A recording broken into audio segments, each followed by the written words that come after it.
Colin, from your perspective, looking at these picks, what was exchanged, do you think that Charlotte got a fair return in exchange for Terry Rozier now that they had that first round pick protected?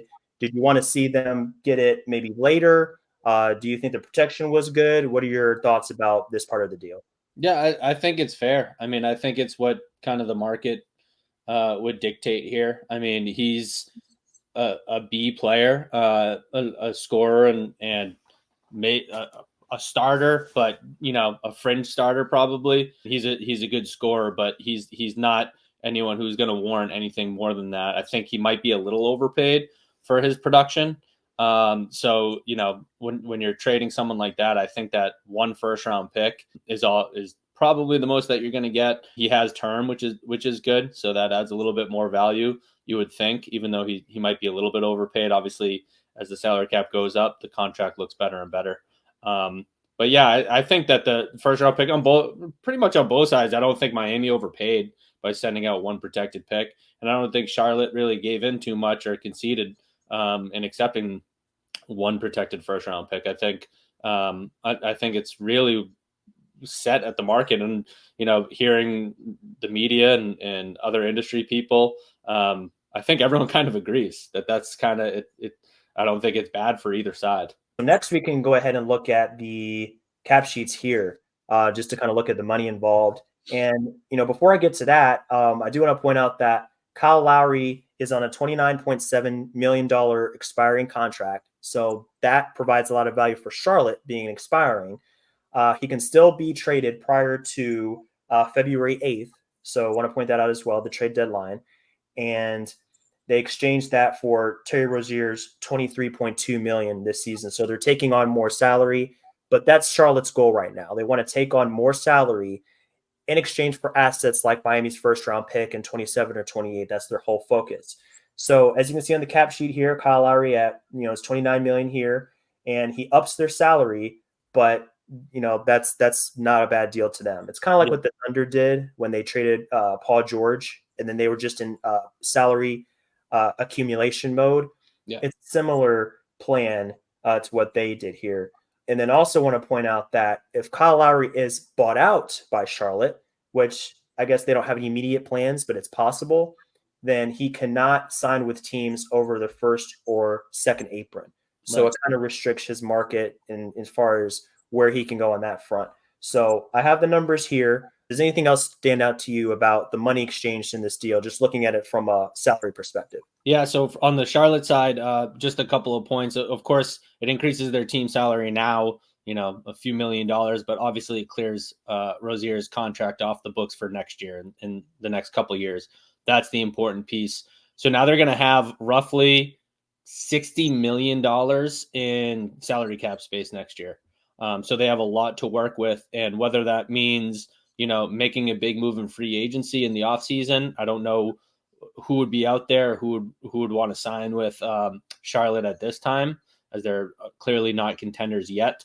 But the other thing that they can do is continuously do exactly what you were just talking about, even next season and next offseason, is continue to collect expiring contracts, bad salaries, especially that they might be in a better situation than OKC was when they did it, because now you have teams that are hovering around the second apron, and teams do not want to be around the second apron, and you have teams hovering above the certain tax bands with the new highly increased tax rates and repeater tax rates coming in. So teams before, OKC was successful in doing it before, just taking on bad contracts in exchange for draft picks. I think teams will be even more motivated to dump salary next offseason and in the coming offseason. So opening up as much salary as possible works out for them. As far as the trade side goes, for flipping Kyle Lowry again, just 1 point for that. He can be flipped again. He cannot. So what happened was they had to use the trade exception called the expanded traded player exception, because they took on more than 110% of outgoing salary, more than 110% of Rozier's outgoing salary. So they had to use that exception. What that does is two things. One, it hard caps them at the first apron. I don't think they're going to have to worry about that. They're about $30 million under it. I can't see them increasing their team salary at this point, No, and no. other than taking on a bad contract. And then two, because they use the trade exception to acquire Kyle Lowry, they can't flip him and aggregate his contract in a future trade. So it would be a 1-for-1 situation, or trade him out and get multiple contracts back. But he can only be one going out in a deal. So it will be different. So they can't flip him for a big fish essentially, and throw a bunch of first round picks out there to try to get someone. The only other point I would make is as far as Kyle Lowry and any kind of trade market, I just think it's going to be tough to find someone interested in putting up the salary that would be needed to get a guy like Kyle Lowry, who's obviously older. He's having an okay season, I suppose. You would know more than me. But as I'm looking at the numbers here, as far as his salary, a team that's landing below the first apron, if they're trading for him, they're going to have to put out over $22 million in salary to get him in. And the team that's over the first apron is going to have to put up almost $27 million as enough outgoing salary to bring him in. So I think what's going to happen is it's probably going to be a buyout market situation instead, unless teams can get a little bit more creative. But I just can't. I was looking at these teams that might be interested in adding him as a depth piece, but then trying to find enough salary to send out that makes sense. You don't want to send out a key player for Kyle Lowry, I don't think, at this point. So I just don't see a trade happening. I think it would happen on the buyout market. And like you said, that's limited too. But there are some playoff teams that are below the apron, as we know. So yeah, those are all great points. And to go back on your point about Kyle Lowry's play this season, it's sporadic. I think the best way I can describe it is just he has his moments to where you see flashes of that old Kyle Lowry in Toronto, where you would have those really key plays, like one of those swipe downs on a transition break. You think he's just going to have to draw a foul. He gets a swipe down, knocks it off somebody's leg, makes a good play on the ball defensively, draws a charge. He's always been known for drawing charges. Has some of those pull-up threes right off of the screen where he really makes the defense pay for going under screens. He has those key moments sometimes. He still competes. He still plays hard. That's always going to be in his DNA. But it's just not very frequent anymore. And the Heat needed more than that. He's not a quality starter anymore.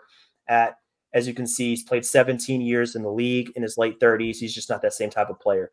So for the Heat, it made sense to move him. And for the Hornets, it made sense to acquire him because, like you said, there can be a buyout option there. He is expiring, just like Gordon Hayward is, who's also on the trade market based on what we've heard so far. Miles Bridges expiring, James Bouknight expiring. I expect him to just move on to another team. He's been very underwhelming for Charlotte during his, I think, 3 years or so in the league. Frank Ntilikina expiring and Ish Smith expiring. So you look at all these contracts that are coming off the books, and then you go to next season and you look at the cap space they can open up. Like the numbers are great. They don't have a lot of guaranteed salaries on the books for next season. 82 mil, give or take a few million. There's some non-guarantees, so it could be up to about 86 million. There's just not a lot of money on their books, so they have a lot of options. I'm sure they will add. I feel like they'll add more salary before we get to the deadline. They'll make some kind of other trade, at least try to bring somebody else in to get some more assets, because they could use some more assets on their books as far as picks. They're not flush with picks like a San Antonio is, or an OKC or New Orleans. They could use some more assets. So I expect them to do that for sure.